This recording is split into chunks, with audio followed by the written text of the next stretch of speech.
I wish this was a recommend, right? I really wish this was a recommend, and it really, really isn't. And it's not for a want of wanting it to work, right?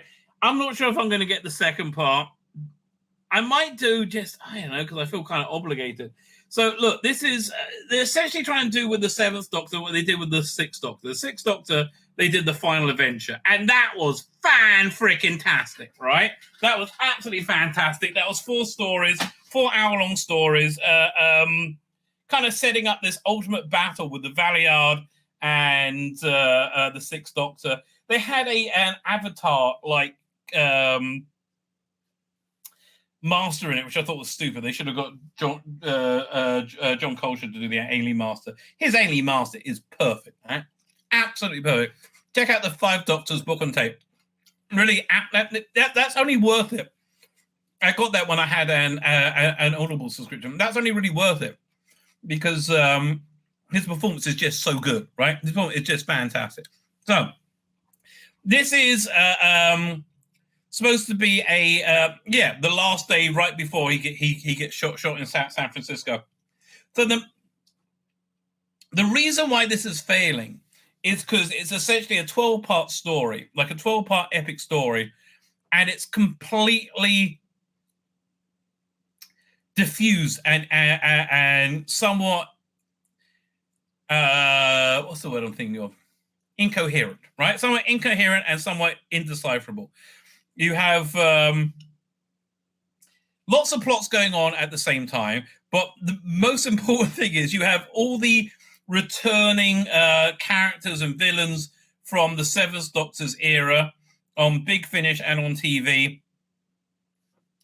And look, I've bought every single one of these. I've listened to every single one of these.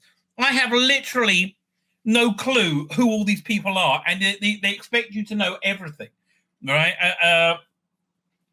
They expect you to know, like, I couldn't remember. Hex left and got married with another companion who I can't remember the bloody name of even, right? I can't remember all that shit. There's so much shit going on that I can't remember whatsoever. So you have lots of returning characters. Some are good, some bad, and I vaguely remember them, but again, not really. And there's no central narrative, right? There are plot threads, but I'm 6 episodes in, and it's just an amorphous mess so far, right? And look, the idea was great, right? The idea is great. The central premise is this, that the Seventh Doctor is the villain in this, and there's several versions of him, and he's like completely controlling reality and creating alternate realities. And you've got like a good ace and a bad ace.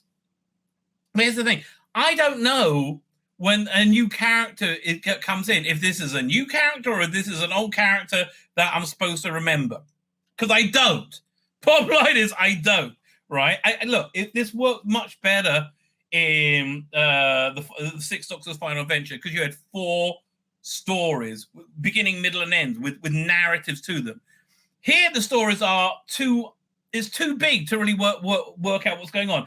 It worked in something like the War Games because it was somewhat episodic. You had 3 parts in World War I, and then you had another couple of parts over here, and then you had confined settings, right? Where which would drive the narrative along. Here they just throw everything at the canvas at once.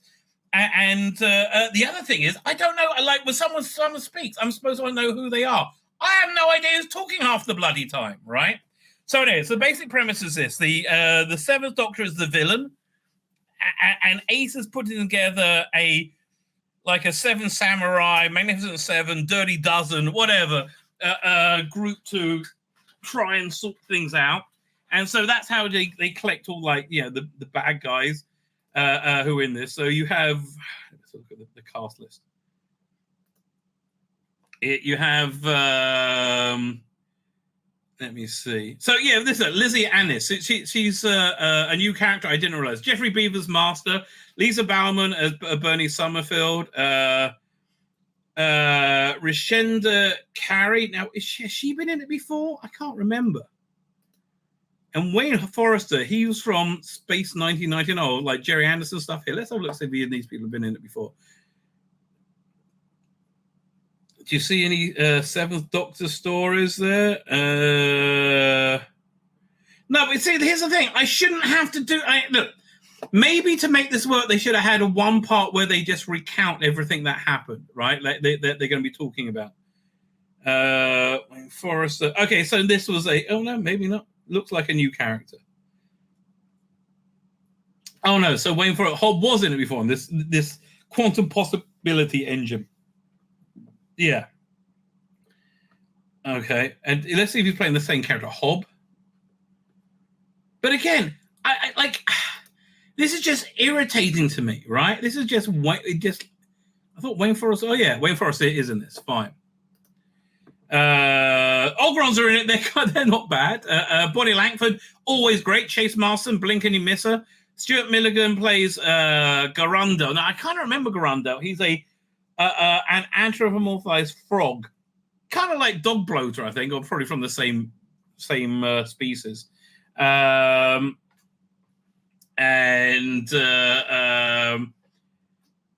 He was so he's kind of like an arms dealer. I quite like it. Edward Pill from Dragonfire is in it as playing Kane again. Philip Oliver playing Hex. Is Maggie O'Neill? Is that a new character? Is Lysandra Aris? I can't even know who these people are. Look, she's in the second part. Okay, here. So what year was this from?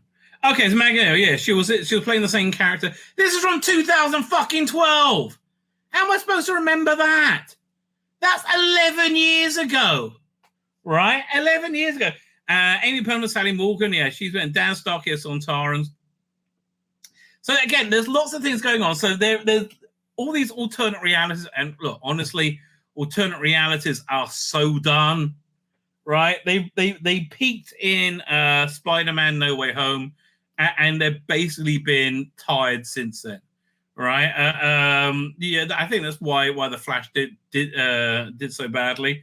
Even though I didn't think the Flash was a terrible movie, I'll be frank with you. So you get interesting parents. First, you have Ace going around collecting people. Also, Ace in another reality is the evil fascistic emperor of the Earth. Somehow, you do interesting things like how they Philip Schofield Hex and whoever he married went off to marry. They have a kid, and they're very big in the evil fascist reality of separating kids from their families and letting kids choose for themselves. I mean, look, honestly, this is like out the trans lobby handbook, right? And the cognitive dissonance that they don't see that is quite remarkable. So I don't want to crap on this one. I really don't. I want to give it a positive review, but honestly, it just wasn't good enough. Right? It lots of good ideas. It had like the idea of Ace putting together a Magnificent Seven type army of Seventh Doctor supervillains. That was cool.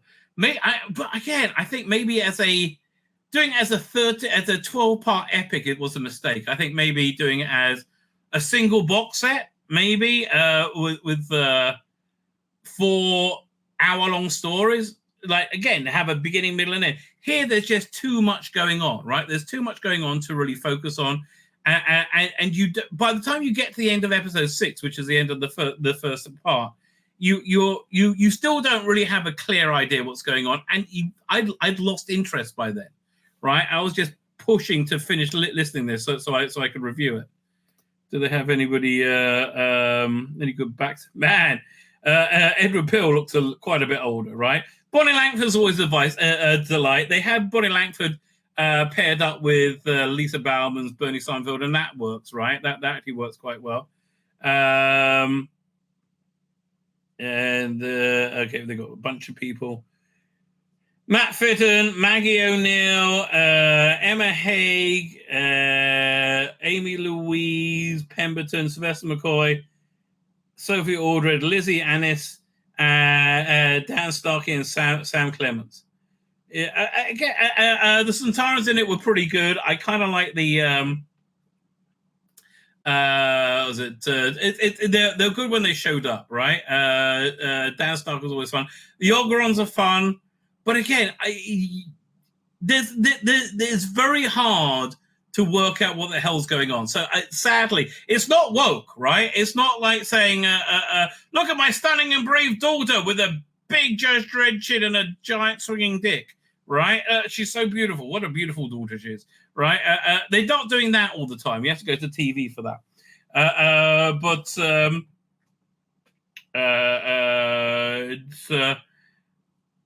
It just wasn't. It just.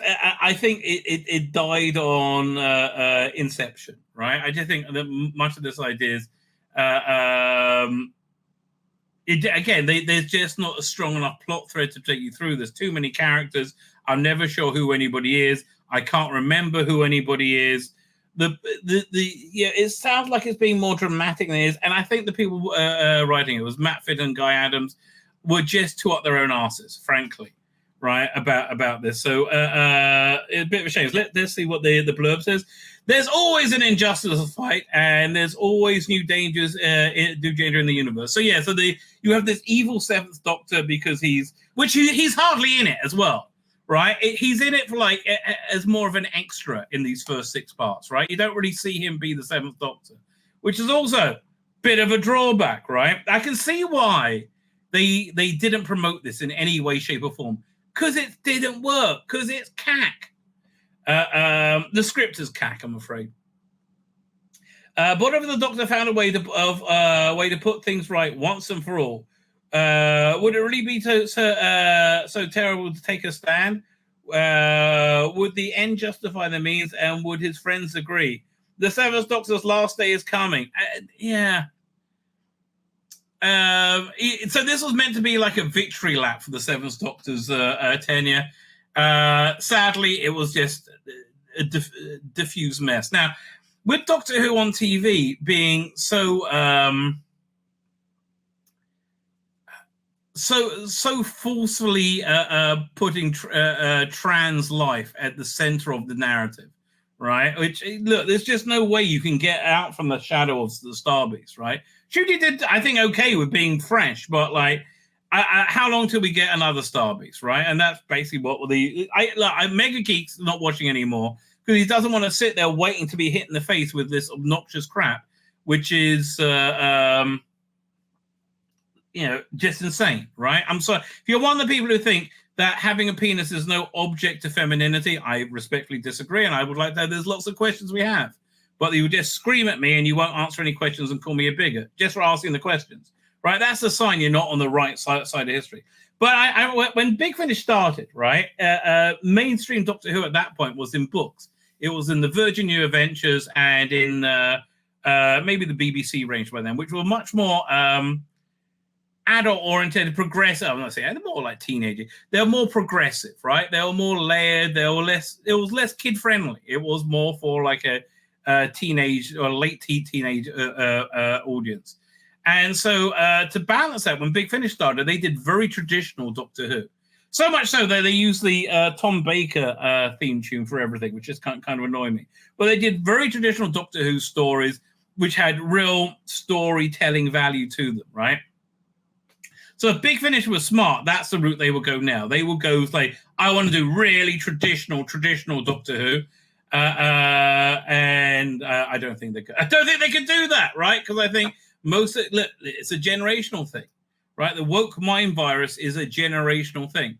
And why is it a generational thing? Because social media has pumped this insanity into their heads that you can be whoever you define yourself to be, more important than the physical reality of it, right? And I think they've done this basically so narcissistic perverts can benefit it. I think that's the main reason, right? And I think some people like Rusty Davis are probably good people. I just think they've been duped and subsumed by this ideology. So that's the way I think Big Finish should be going, right? My name's Tzvi Lebetkin, the Rabbi from another planet. Please like, share, and subscribe, and ring that little bell. Ring the little bell so you're notified when new videos drop.